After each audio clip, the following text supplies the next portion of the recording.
not just how it looks. If you saw the trailer, you knew this scene was coming.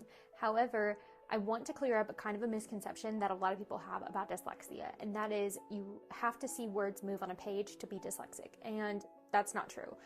I don't see words move on a page. I know that some other people do experience it, but I also know a lot of people see it normal, just like a lot of other individuals.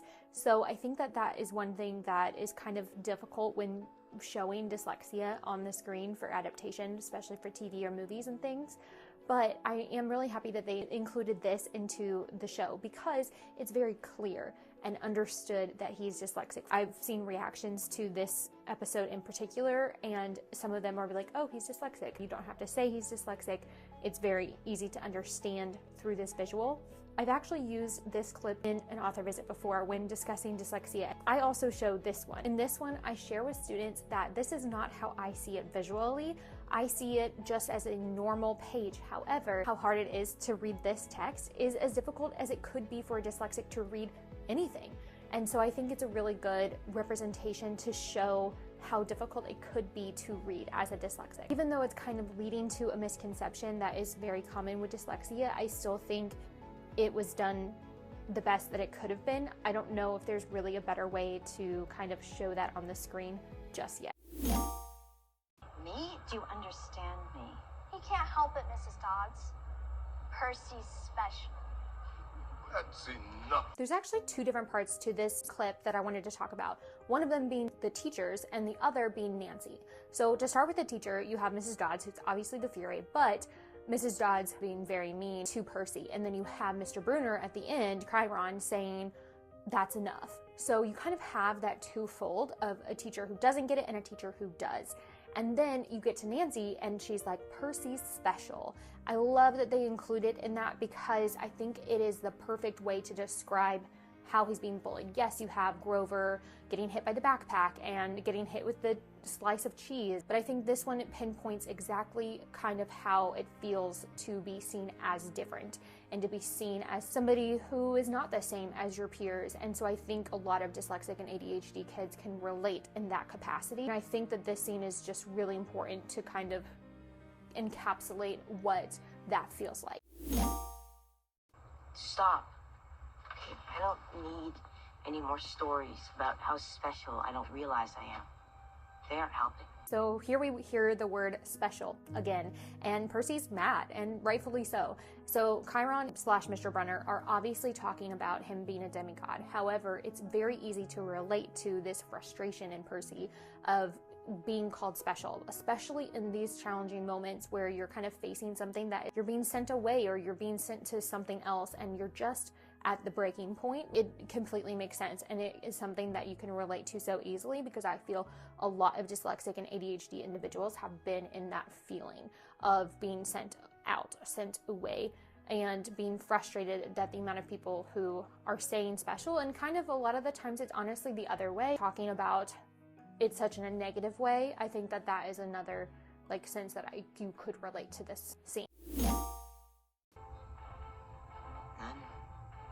something changed. I know that most people would probably look at this and be like, okay, I'm not seeing the connection with dyslexia. And that's because this is actually what I would consider a dyslexic strength of Percy's. And it's the creativity piece. And yes, these are things that he has seen in real life, but that's really good art, right? So that is his creativity. That is the dyslexic strength that's coming through that scene. And that's why I personally love that little flashback and then to him, again, playing cards with Grover. I'm really sorry. I tried this time. You know how hard I've been trying, but this time it really wasn't my fault. It really wasn't my fault. I love that this scene you get to see Sally Jackson being such a wonderful mom, just immediately hugging. And yes, of course, they've not seen each other because he was at boarding school, but I think that this scene encapsulates Percy saying, I did try. I did do the best that I could. I couldn't do it any better. And I think, again, that's something that a lot of people can relate to. Even your best may not be good enough for other people. And I think that that's what most people can relate to in this scene. More than just my mind wandering, and it got worse, and I'm scared. Of course, talking about his mind wandering is really important for the ADHD representation. I think the perfect part of this scene in particular is him saying he's scared.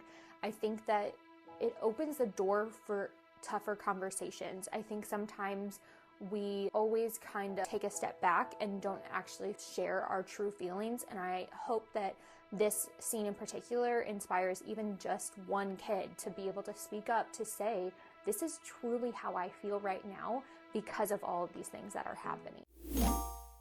I found the good marshmallows, the ones that don't burn so easy.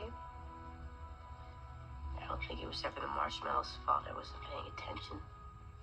This one does a good job of kind of starting to understand where his self-esteem is. You can see it in his face. He is like, oh, it wasn't the marshmallow's fault. Like, it was always my fault. And I think that that kind of encapsulates like how he views himself when it comes to those types of struggles that he's been facing.